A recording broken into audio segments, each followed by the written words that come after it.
Hello and welcome to Lockdown Dads. We are here every week to talk about the experience of lockdown, the experience of 2020 for dads. I'm James Miller. I am editor of workingdads.co.uk and author of Dads Don't Babysit and father of two children. Hi, and my name's Ian Dinwoodie. I'm the founder of Inspiring Dads. I've got a couple of kids. I've got a 10-year-old and a 7-year-old. And we're really delighted to have guests with us today, a man called Elliot Rae. Elliot is a diversity and inclusion expert, the founder of a community called Music Football Fatherhood. Elliot, thank you very much for being here today. Great, thank you. Thanks, Ian. Thanks, James. A pleasure to be here. We've actually been trying to catch up all year. We met back in, it was a classic case of what's coming. You don't know what's coming around the corner. We met at that thing about, it was a House of Commons launch for a report on shared parental leave and stuff. And I was like, oh, I'll just get a coffee. And then, boom. Yeah. I mean, at that stage, I think COVID was just starting, wasn't it? Because do you shake people's hands? Do you not? It was that kind of early stage. I think it was maybe late Feb. Felt like late Feb. Somewhere around then, yeah. And then within a couple of weeks, obviously, the world changed. And I've been at home ever since. And I think we were all quite naive at that stage as to what was coming. It was kind of like, you were aware of things happening, but they always seemed to be somewhere else in the world. And you knew they were coming closer, but I don't think any of us really realized what that was going to entail. So Elliot, you said you've been at home ever since. How did you get on with that, and how are you getting on at the moment? Wow. When you said no one knew what to expect, who would have thought at the beginning of the year? It's the sort of thing, if you had told people in January this would have happened, everyone would have thought you were crazy, right? Like, it's been a real roller coaster, like some really good highs, really serious lows as well. Now, I think it's good. My daughter started school, so we get time in the day. Work has calmed down, still busy, but calmed down to what it was in June following the events of the murder of George Floyd and stuff like that. So right now, I think, really good. I'm really enjoying working from home, to be honest. I'm really enjoying the setup we've got. But at the beginning, it was, I remember Boris Johnson's first press conference when he basically told us, your loved ones are going to die. And I was like, you feel like you're watching a movie. It's like, what is going on? What is this? But it's so surreal. And then a few days later, my wife got ill. She had a temperature. I remember just seeing her lying on the sofa thinking, okay, well, maybe it's just a cold or something like that. And then a week later, I got ill as well. And it was 3 weeks of us both being quite sick, to be honest, with what I think was COVID, I'm assuming, because I had all the symptoms, the temperature and the cough. And then after 10 days, the breathing. And it got quite serious where the ambulance came to my house because I couldn't breathe properly. And they were basically asking, do you want to go to the hospital or do you want to stay here? It's up to you, kind of thing. And I decided to stay at home. And they said, keep calling us every day, basically 111, and kind of gradually got better over that time. But it was really hard because normally when you're that ill, okay, it's annoying because you're sick and whatnot. But I think when you're that ill and then you've got this global pandemic going on around you and people dying of this thing, like the mental stress and anxiety that causes is massive, which I'm sure makes the illness worse. So that was 3 weeks of pretty dark times, to be honest. But then when both of us got better, and at work I was seconded on to work, ironically, on COVID and work with helping get vulnerable people getting food. So I was doing that for about a month, and that was good. I was kind of enjoying just feeling normal again and getting back into some sort of routine and whatnot. And then the murder of George Floyd happened, and that just turned everything upside down because my other job, apart from MFF, is I lead kind of race in the government department. So from there, it was just mad, a very emotional couple of months and very pressured couple of months because a lot of the responsibility for what do we do, how do we communicate to people, was on me basically. So that was mad. And then coming into August, I decided I'm taking it easy for a little bit, relaxed, went to Devon with the family for a week. That was cool. And and since September, my daughter started school. So now it's kind of, feeling a little bit like we're in some sort of normality. But overall, I would. It sounds weird me saying this, but I'd probably do the whole thing again because. Whoa. No one's expecting that to come out. I know. Wow. But I would, because actually overall, my well-being, like right now, is better than it was in February. Where I feel like in February, my life and the speed I was moving at was a bit unsustainable. I was just like, you know, it's like when you're a working parent, you're doing so many things, you're rushing to do pick up, and you've got running to get on the train, and you've got work, and blah, and it's just like, you're trying to do all the things in one day, and you just don't have the time. And I was feeling quite tired, I wasn't exercising enough, blah, blah. Whereas actually, since lockdown, I've been able to exercise more, get more sleep, don't have to worry about travel, don't have to worry about getting dressed. I haven't worn a shirt for 5 months. Like, life is a lot more slower, and my well-being is better off for it. So yeah, I would do it again, as mad as that sounds. No, I think there's a few people said that we've spoken to, and that I've spoken to, that we've sort of forgotten, as you say, that in the early March, when it was like, people are going to die, it was quite terrifying. But there was also an element of everything was taken out of your hands. As you say, as a working parent, you're running around getting kids to clubs and school, and trying to keep your jobs and all that sort of, as you said, you're doing everything, and then suddenly everything was taken out of our hands, and you said, just stay at home. Actually, I suppose you can't strip out the background to that, which was obviously extremely unpleasant, and sounds, particularly in your case, if you had it, it sounds like you have. But there was something pleasant about just being told to stay at home, and sort of, you couldn't do anything. I think a lot of people experienced that. Hopefully they will be like you and remember it and take it forward. I think that's the concern, is that people, given the opportunity, will end up going back to the 100-mile-an-hour life, and it's like, let's build back better, as they say. There's a lot to unpick there in what Elliot's just said, but before we do that, let's just do what we do, the usual that we do at the start of all these, which is also checking on everybody with the how are you. So Ian, how are you this week? Yeah, pretty good. I'm not so bothered about the weather, although it does. The knitwear's come out, so I quite like that side of it. My kids are still in school. It feels still normal. Newsletter today was 95% attendance still at my son and daughter's primary school. So cool. My son played football on Sunday. I refed. They got hammered. It was 9-3, but no one shouted at me, so that was definitely a good positive. Which considering it's under 8s football, is not necessarily a guarantee. You'd like to think it's a guarantee that no one's going to shout at you, but you never know. So that was quite a positive. So just hoping. I've got hockey. He's got another game. He's got 2 more games this weekend. There's hockey. There's will be a lot of outside this weekend. So I think I'll really notice it's autumn. So.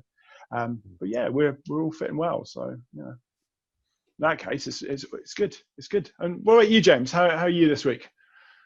It's been a funny week this week, hasn't it? I think, as you say, the weather. I think you can't actually underplay how much the weather affects people, because the lockdown in the spring was glorious and sunshine, and it's been quite a good year basically. And things have turned just as we've had new restrictions, which I think has been tricky mentally for a lot of people. That you're going to have 6 months more of this. I'm not. I don't know. I think I've coped with this week quite well, actually. We've been decorating, so the house has been upside down. Daughter was off school at the start of the week, son at the end of the week, not with COVID, just with the bug that's going around. And then we've had the new restrictions are a bit of a fag, to say the least. I was just reading a thread on Twitter from a friend who sort of said that COVID was the point at which her mental health fell off a cliff, that again she'd be going 100 miles an hour, and then suddenly this came, and that was the trigger to sort of just go, it's too much, I need to stop and I need to get help, sort of thing. I don't know, there's been a lot going on this week. Maybe I should give myself credit for dealing with it all and keeping fairly level with work and everything, but it's not. I know, it's been, I think a lot of people, it's been a tricky, I think particularly with the new restrictions, I think it's felt like one of the trickier weeks that we've had for a while, this one, hasn't it? Was that tweet the SMP Kirsty? Yeah. I read that. I really like that she came out and kind of said that it's really important for people in those positions. So that was good. Really good. As she says, it's a bit. It's Kirsty Blackman, who's the SNP MP in Aberdeen, and I mean, she said, she doesn't get to take time off in that job, but But yeah, as you say, really impressive that she's gone out there and said it, because particularly when you're feeling like that, you don't necessarily want to be a champion of everything. And here we go. This is sort of quite smooth, but quite serious. Talking about being a champion of something that you don't necessarily want to be a champion of. I suppose that brings us back to the Black Lives Matter moment and your experience of lockdown, Elliot, and that you don't want to be having to explain why Black Lives Matter, or having to deal with all the fallout of that incident, obviously. And yet, as you say, a lot of it fell on you. So that must have made, I don't know, how did that feel to be in lockdown and having that on your shoulders? That must have been a big responsibility. Yeah. So it wasn't necessarily I didn't want to. It was more, I think it was more that it was very difficult to do. So I was willing to do it. Yeah. And understood that, that's my job anyway. Like, obviously, when you take on these roles, obviously we couldn't predict that particular thing was going to happen, but it wasn't necessarily like, oh my God, this is the first time I've had to come and like be a spokesperson for Black and BAME and Asian people in the workplace. It was just that this was a particularly very heightened and emotional time for everyone. And it's so funny because when the murder first happened, like I remember seeing it on my phone, and I was talking to my wife about it and my friends and my sister, and we were really upset and really confused. And I remember actually that night not sleeping that well because I watched the video and I was like, this is mad, and I was playing on my mind. But work and the mainstream, and that wasn't in my mind whatsoever. I had no plans to talk about this at work at all, actually, because it's not like the first time this has happened, and I haven't spoken about other instances. So for me, I didn't have any plans for work at all. And the next day I got an email, what are you going to do about this? I was like, nothing. What do you want me to do? And then the emails kept on flooding in, and I was like, what is going on? And I think speaking to a few people, I realized, this is something that's like penetrated through to the mainstream, and the majority of white people have seen this and been traumatized by this. And I kind of got the impacts that it had and the movement it was starting to create. And then it was like, oh, okay, what now kind of thing. So, but the difficult thing was being in that space of feeling very emotional about it, as a Black person and a Black man anyway, having my own thoughts and, dealing with that myself, and obviously everyone that's going on and lockdown, and my daughter's still at home at this point, so we're trying to do half days at work. So there's a lot going on, and then having to go into all staff calls with thousands of people and basically talk to them and hold it together while people are just breaking down on the phone or saying some things that they wanted to get off their chest for years, but only now they feel like it's safe enough to do, or dealing with all that stuff and trying to be the person that's explaining what happened, why people are so emotional about this, how this relates to us, and what we're going to do, and all those sort of things. And for me, it was like a bit of crisis management. So I did a lot of reading around this time around crisis management, and there was like this 3-step model which I kind of referred to a lot with people. Was that the first thing is when a crisis happens, everyone's quite emotional, they're in reactive mode. That's okay. You allow people to be in that for a little while. That's normal. Then the second phase is like confusion, fatigue, a real realization of what's happened, and that can depression, anxiety, all those sort of things, which are negative feelings. And the first stage is like, okay, cool, task focused, understanding, forward planning, blah blah. And so my task was to take people from 1, allow spaces for that conversation to happen, but then get them through 2 as quickly as possible and get them to 3. So while it was like understanding that, okay, we need to have this space to talk, in my mind, I'm like, how do I get all of you to number 3? Like, what are we going to do that moves everyone into a space of, okay, cool, I know what I'm going to do now, And that was the thing, is like remaining strategic in a situation that's very emotional. And I think for me, it was like the first time that it happened at a massive scale with that much pressure. So we did a lot of calls with like people that are doing similar jobs to me, and it was just mad. We had a session for Black D&I leaders in early June, And that call was very difficult. I was chairing it. I went into it thinking, okay, this will be fine. It's a chat, see how people are doing. And I was like, oh, wow. There's a lot of people that are feeling very stressed out right now, leaving their jobs. It was a lot. It was a lot. But yeah, overall, it's been, sounds mad to say, but I guess a good thing because it's accelerated a lot of the work that is going on. But at the same time, caused a lot of division. And at the moment, there's a lot of kind of resistance. So it's a weird time. It's a weird time at the moment. Yeah. How does that fit your work at Music Football Fatherhood in terms of, stepping up, talking about issues that perhaps haven't been talked about before? I mean, I appreciate in some ways they're different, but I wonder if there's crossover there in terms of leadership, in terms of stepping up and speaking out. Yeah. So it was the same thing in MFF, really. Like, we did 3 events, two events actually after. So one was we did a kind of like Black Lives Matter conversation mid-June. We had people from America. It was really good, actually. We had people from the UK, but people from America. So we had people in Minneapolis, in Chicago. We had a black police officer from Texas with like 8 kids talking about his experience. It was mind-blowing. Like, it was so interesting. Yeah, it was so interesting. The video's on YouTube, but you can see like all these people in America at that point. And, we were seeing stuff on the news at that point. Actually having people you can talk to who are in the thick of it, And so, yeah, it was that leadership, and it was that kind of, okay, we need to be a voice here and help people, and a lot of it was, talking to our kids about race. That was the kind of main angle we came from, talking to our children about race and how this all impacts us as parents. What changes now as us as parents, not just black parents, all parents, like what changes because of this. So it was adding that to work. It was an intense couple months, but I look back and I'm like, I'm quite proud actually of, like, personally how I managed that and how the team managed it. My team in MFF and my team in my job as well. I'm really proud of like how we managed that, because it wasn't easy, but sometimes when these things happen, it's all the stuff that you do before that means that you can react well in these times. So I guess we were preparing for it before we even knew it was going to happen.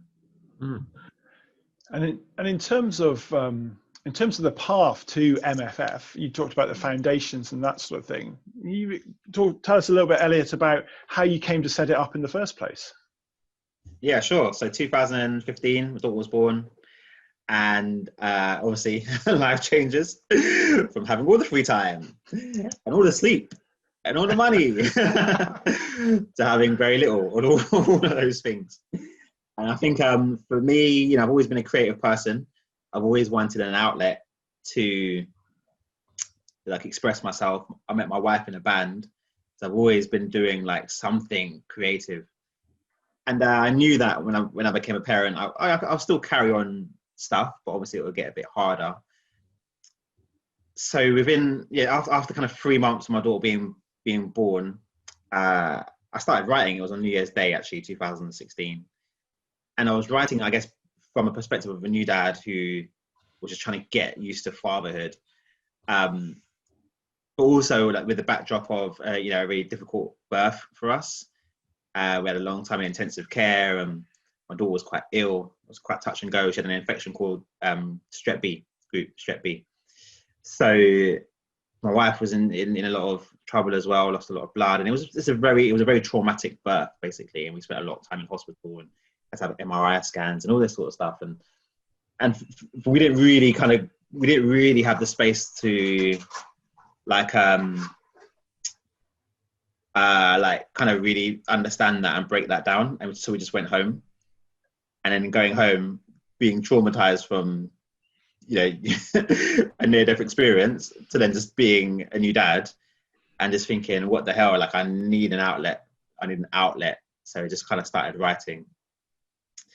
And then after a while, I realized that, other dads might be interested in this too. So I kind of took it, I wouldn't say more seriously, but kind of looked at what am I trying to achieve here? At the beginning, it was just me writing my thoughts, but what am I actually trying to achieve? What do I want to create? And it's so funny, we did an Instagram live yesterday with our social media manager, Matt. And every week we're doing like a meet the team thing where one of the team go and speak. And I did the first one. And he was asking me about like, what's MFF like trying to achieve and what do I want from it? And, we have, of course, objectives and whatnot, but overall, I just want to, and I want the team to create content that they want to see and do stuff that interests them. That's it. There's other business objectives, of course. But the key thing is we want to create cool content, and we want to work with cool brands, and we want to do, align ourselves with causes that we're passionate about, and do things that we're genuinely interested in. Like that is the whole aim, is to use this creative space and this time, this energy, to put into the world things that we just basically want to see ourselves. Whether that's conversations on men's mental health, or conversations on men's role in childbirth, or conversations on talking to kids about race, whatever it is, that's like the heart of it. All the other great things that have happened are great, but just keeping that at the core, I think, is what has kept me going for like the last 4 years. And luckily I've got a team now of like 18 contributors, and they have the same mentality. And if you want to see it, that tends to be how these things work, right? If you're into it, if you're interested, people will feed off that. I mean, the most interesting, I was about to say the most interesting thing about it, which is possibly to diss everything else, but one of the most interesting thing about it is the name. I wonder how you came up with that, because it is, it's brilliant, because it's, right, I don't know, I'll be interested to hear if you've had criticism for going, men, music, football, but also it puts fatherhood in there as just a normal part of life. It's just music, football, fatherhood. These are all things that men should be, should be, but are likely to be interested in and likely to partake in, So how did you come up with the name, and have you had criticism of it? So I come up with the name just literally based on what I want to see. I want to see something that encompasses music, football, fatherhood. That's literally, outside of my family and my wife. That's all I really care about in life, to be honest. That's my passions. I'm a musician. I love football. I love playing and watching. I love fatherhood, and I want to just look at content and be engrossed in the community that loves that, as well. So it's very simple. It was very much like, what do I like? But in terms of criticism, I think not really. There's been a couple of people that are like, oh, I like rugby, and it's like, okay, cool, that's fine. Does it mean that you can't be involved or whatever? But yeah, not really. I mean, I get why there could be, because potentially you could look at it as saying we're playing into the masculine stereotype, but is a sport, is it really that deep? I don't know if it's that deep, really. I think it's just people that like enjoy these things, and the bulk of our content isn't actually around music or football anyway. So as long as you're into fatherhood, then I'm sure you can engage in the stuff we do. But that's the genius, is that the three are on a level. It's not.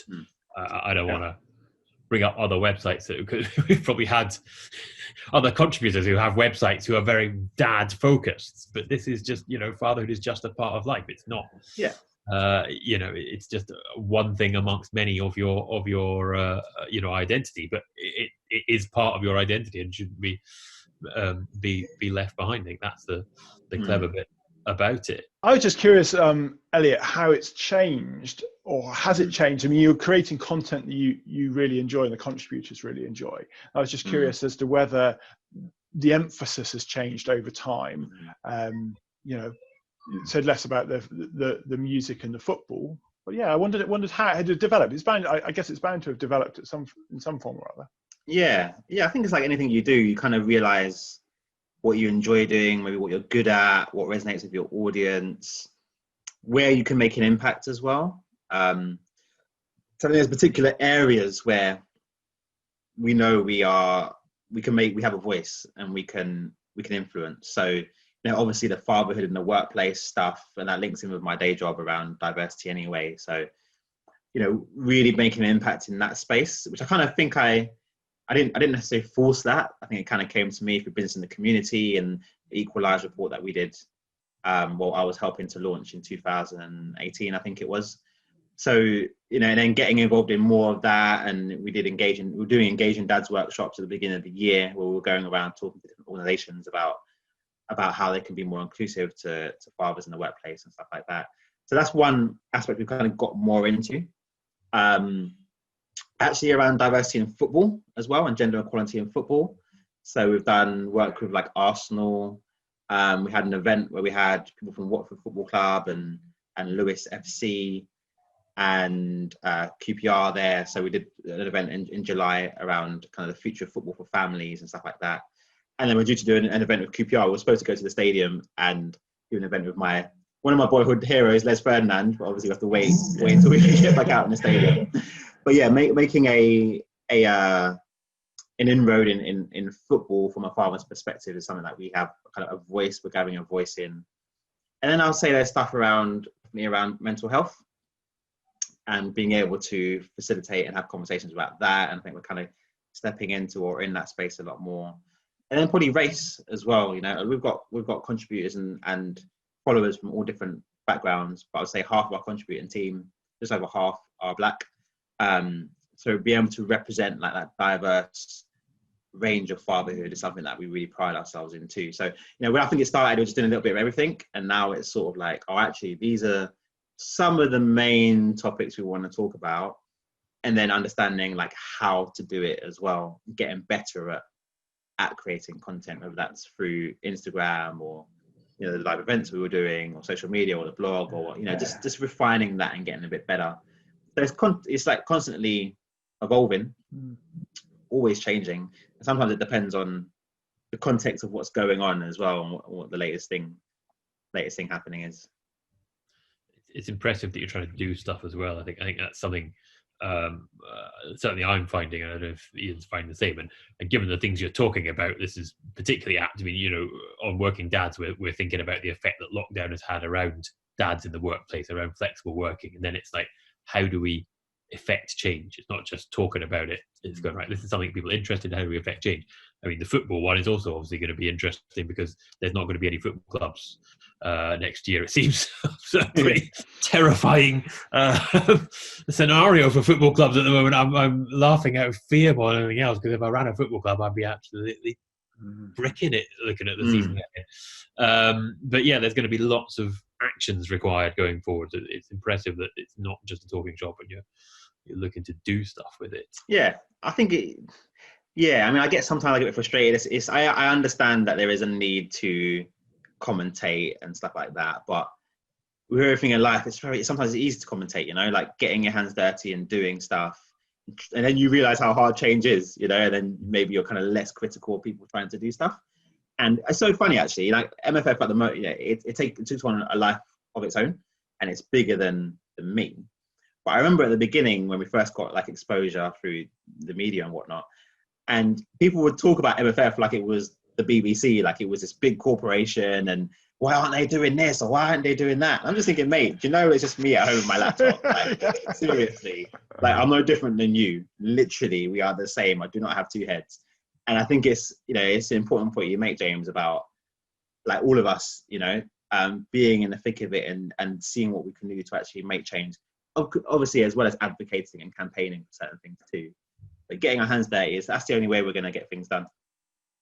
Right, I've set that up I've set that up really well for doing things. Going, right now, we're going to the tips. Here's tips about things you can do.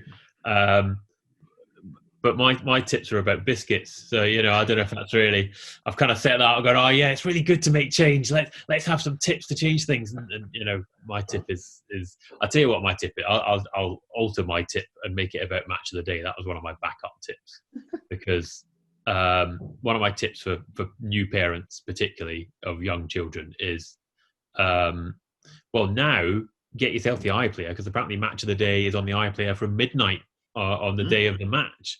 Because when my kids were young, that early morning repeat on a Sunday morning of match of the day was a lifesaver. Having to get up at whatever time and seven something, isn't it? Yeah. Gary Lineker at 7 o'clock was an absolute treat on a Sunday morning. Now my children are old enough. This season is the first season I've gone back to watching it on a Saturday night. First time in years. I'm back. Who's your team? Who do you support? Yeah. Hang on. Yeah, I was going to ask you who your team are. Yeah, I haven't got around to that. The greatest team, South London's finest, obviously. Crystal Palace, blue and white, Crystal Palace, blue and white army. That's how much of a fan I am. I don't even know what colour they play. That is not true, all right? I know that was a slip of the tongue. Crystal Palace, born and bred me. Who's your team, Elliot? Queen's Park Rangers. Oh, of course, yeah. They are blue. Ooh, we've taken one of your players, though, haven't we? Yeah, good. Yeah, he's good. He's good. Yeah. Are you Crystal Palace as well, Ian? I've adopted Crystal Palace as a result of living here and having a son where I was like, you should support Palace because this is local. I'm from Somerset, so not a lot of football heritage. A lot of cricket, but not a lot of football. So yeah, I do go to Palace when it's open. At Palace just know we'd have Les Ferdinand because Benteke is such a donkey that we would happily have at least Les Ferdinand can actually score goals even if he's knocking 50. Yeah. I'm surprised he's still there. I don't know how he's just survived. He's I don't know. Maybe he's good in training, or because the manager seems to like. That's right. Nobody else wants him. Why would anybody sign a striker that can't score goals? Maybe he's just like scoring hat tricks in training every day, and they're like, "Yeah, put him on." And Saturday comes, just like, "Nah." Roy's quite conservative. Very generous commentary on everything. Anyway, tips. Who wants to go next? Ian, do you want to give us your tip? Yeah, I'll go quickly. Flu vaccinations. I don't usually get a flu vaccination. The kids don't usually get a flu vaccination, mainly because we've kind of, as a family, we've never felt it was necessary, and it's a little bit. It's not that effective necessarily. However, kids are getting it this year. I'm getting it. My wife's getting it. I think anything we can do to reduce, the burden on the NHS and viruses spreading is probably a good thing. It's only it was about £12 for boots, so it's not too bad. So yeah, I would. Vaccination is something we do, but not usually flu. This year we're doing it. So yeah, look into it. I think that's my tip. Fair enough. Good one. Elliot, you got a tip for parenting everywhere? Go easy on yourself. Always a good one. Go easy on yourself. Don't try and be perfect. Chill out, relax sometimes. That's what I'm trying to do at the moment. Yeah, and the best thing about it is it's nice and short because we're nearly out of time. He's good at this. Who's doing the credits this week, Ian? Shall I do it? I'll let you do the credits because I can't even remember what they are. Well, Elliot, before we do the credits, Elliot, where can people go to find out more about what you do? Sure. So musicfootballfatherhood.com. Join our newsletter. Check out the content on there. There's stuff for new dads, expecting dads, working dads, everything you could imagine. On the social media, MFF Online _ on Twitter and Instagram, and on Facebook too. So yeah, get in contact. It'd be good to meet some of the people that are listening to this. Let us know what you think. Excellent. We'll put all those links in the show notes. Elliot, thank you very much for being here and being our guest this afternoon. This has been episode number 18 of Lockdown Dads. We are back next week with another guest, another conversation about fatherhood, lockdown, football, wherever the conversation takes us. So, Elliot, thank you very much for being here from James and I, and we'll see everyone next week. Thank you. Thanks for having me. Thanks so much. Good to meet you too.